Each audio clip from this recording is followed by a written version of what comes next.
First up in the news, Dominica'S hotel occupancy rates were a focus during a press conference held by the United Workers' Party. Rates, the party indicates, continue to languish at an average of between 25 and 50%. Here's Marilyn Isles with more.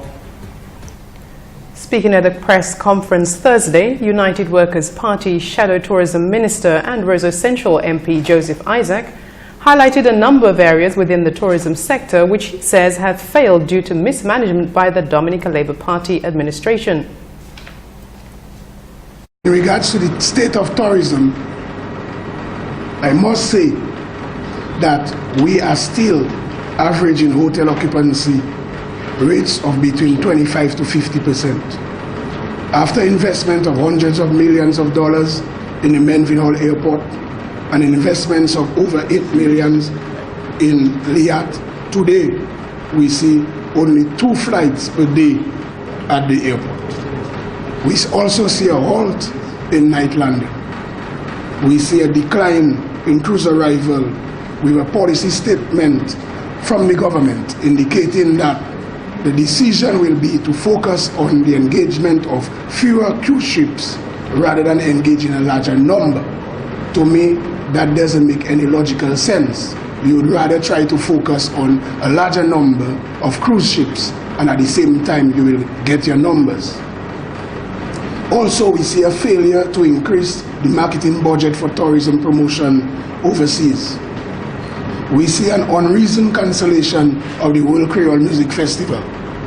And we see also the same approach of the Lion River Hotel project.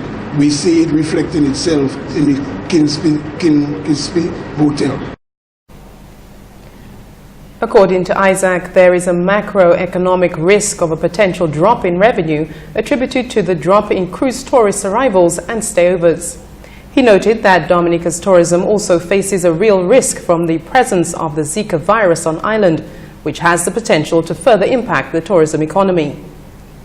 While the Shadow Tourism Minister outlined a number of solutions which he says would go some way toward remedying the situation, he called on the government to set up a War on Zika tripartite task force to steer Dominica in the right direction.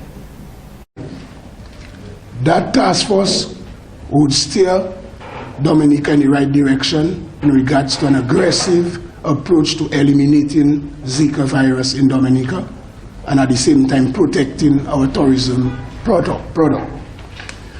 A second solution, we should implement solution to immediately revamp the tourism sector. Example, an emergency fund for the promotion of the sector. Direct support to existing hotels for product and facilities improvement.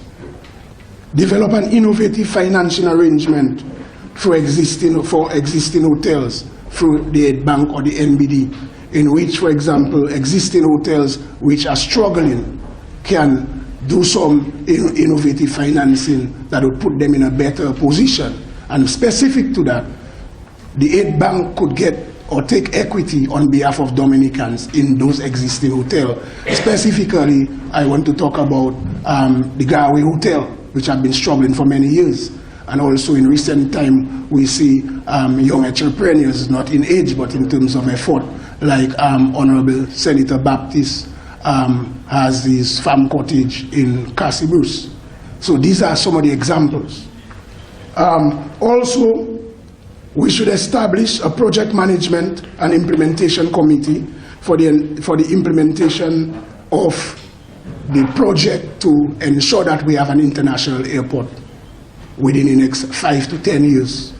But at the same time, the mandate of this steering committee will also be to look at the short-term access of tourists into Dominica and what measures can be taken, whether policy action, whether financing, what exactly can happen, because we are still failing in that area. So I am Marilyn Isles reporting for CBN News.